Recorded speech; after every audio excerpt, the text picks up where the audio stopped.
আসসালামু আলাইকুম প্রিয় দর্শক শ্রোতা, দেশ এবং প্রবাস থেকে যে যেখান থেকেই আমার এই ভিডিওটি দেখতে পাচ্ছেন তাদের আন্তরিক শুভেচ্ছা অভিনন্দন জানিয়ে একটি তথ্যবহুল ভিডিও নিয়ে হাজির হয়েছি। এই দেখতে পাচ্ছেন আমার চারপাশে ঘাস আর ঘাস। এই ঘাসটা হচ্ছে ইন্দোনেশিয়ান স্মার্ট নেপিয়ার ঘাস। এটা অনেক খামারের কাছে এই ঘাসটা খুবই পরিচিত ঘাস, আবার অনেকের কাছে এটা অজানা। এই ঘাসটা হচ্ছে ইন্দোনেশিয়া থেকে বাংলাদেশে আগত।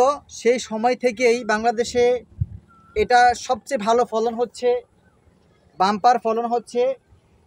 সেই সব দৃষ্টিকোণ থেকে বাংলাদেশে এটাকে ঘাসের রাজা উপাধি দিয়েছে। সকলেই এটাকে ঘাসের রাজা বলে এবং ঘাসের রাজা হিসেবে এই ঘাসটি পরিচিত। এই ঘাসটি বীজ থেকে হয় না, কাটিং থেকে উৎপন্ন হয়। অঙ্কুরোদ্গমের মাধ্যমে এটার প্রজন্ম হয়।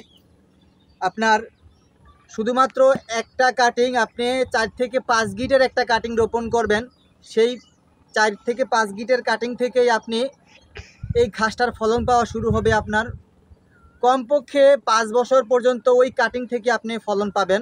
শুধুমাত্র আপনার 2.5 থেকে 3 মাস পর পর, যদি আপনি এটাকে উচ্চতায় 5 থেকে 6 ফিট করতে চান, সেক্ষেত্রে 2.5 থেকে 3 মাস আপনাকে ওয়েট করতে হবে ঘাসটা কাটার জন্য।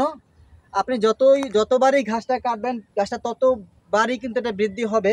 কারণ এটা হচ্ছে আপনি একটা কাটিং কাটবেন, একটা গোড়া কাটবেন ঘাসে, সেখান থেকে তিনটা করে চারা গজাবে, মানে এটা দ্বিগুণ 3 গুণ বৃদ্ধি পায়। দেখেন এটা কত সুন্দর ফলন।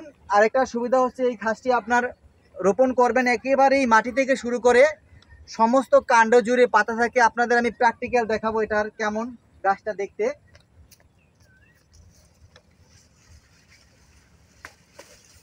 দেখেন এটা কিন্তু এখনো গবাদি পশুকে খাওয়ার উপযোগী করিনি, হয়নি এখনো। এ দেখেন আমি এটা তুলে আনলাম। দেখেন আমি বলছি যে একেবারেই সমস্ত কাণ্ড জুড়ে পাতা, একদম ভূমি লেভেল থেকে পাতা, একেবারে আপনার 5 থেকে 6 ফিট পর্যন্ত এরকম পাতা থাকে। দেখতেই পাচ্ছেন দুপাশ থেকেই কিন্তু এই পাতাটা হয়ে থাকে। সেই বিধায় কিন্তু এটা দেখেন প্রচুর প্রচুর পাতা আর রস। দেখেন এই ছিঁড়তেছি আর রস বের হচ্ছে, এত বেশি রসালো এই ঘাসটা। ঘন গিটের কাটিং দেখেন, এই যে 4 থেকে 5টা গিটের কথা বলছি, এই যে 1 2 3 4 5 6 7 8টা গিট রয়েছে এই কাণ্ডটার মধ্যে। এটা ঘন গিটের কাটিং, খুবই রসালো ঘাসটা আর মিষ্টি। দেখছেন একেবারেই নরম, আপনার দুমড়ে মুচড়ে যায়, ছিঁড়ানো যায়। এই যে নরম একটা ঘাস।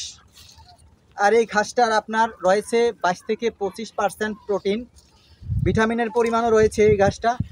যদি এই কাঁচা ঘাসটা যদি আপনি আপনার গবাদি পশুকে সবসময় আপনি দৈনিক খাদ্য তালিকার ভিতরে যদি এটাই 75% খাওয়ান, আশা করি আপনার গবাদি পশু পালনে আর অন্যান্য দানাদার খাবার খাওয়াতে হবে না, গমের ভুসি বাজার থেকে কেনা প্রয়োজন হবে না। কন্টিনিউ এটাকে আপনি 75% এই ঘাসটা খাওয়াবেন, আর বাকিগুলো আপনার যেগুলো আছে আপনার ভাতের মার বলেন বা আপনার চাল দেওয়ার পানি বলেন, এরকম কিছু খাওয়াবেন। তাহলে দেখবেন আপনার ষাঁড় গরুরও মাংস বৃদ্ধি পাবে এবং আপনি যদি গাভী পালন করেন সেই ক্ষেত্রে দুধ বৃদ্ধি পাবে। তো বন্ধুরা, এই ঘাসটার গুণাবলী আজ এক ভিডিওতে বলে শেষ করতে পারবো না। যদি এরকম আপডেট ভিডিও পেতে চান তো অবশ্যই আমাদের চ্যানেলে যে ঘুরে আসবেন। আমরা অনেক তথ্যবহুল ভিডিও দিয়েছি এবং সেই সব দৃষ্টিকোণ থেকে আমি আশা করি যে অবশ্যই আপনাদের কাছে একটা গ্রহণযোগ্য পাবে ঘাসটা। 100% গ্রহণযোগ্যতা আছে এটার। আপনি যদি এখনও এই ঘাসটা রোপণ করে না থাকেন, আমি অতি আপনাদের উৎসাহ করছি যে ভাই এটা আসলে একটা মানসম্মত ঘাস, আপনি অবশ্যই পরীক্ষামূলক হলেও রোপণ করবেন আপনার খামারের সফলতার দিক বিবেচনা করে। তো সবার সুস্বাস্থ্য দীর্ঘায়ু কামনা করে বিদায় নিচ্ছি। আল্লাহ হাফেজ।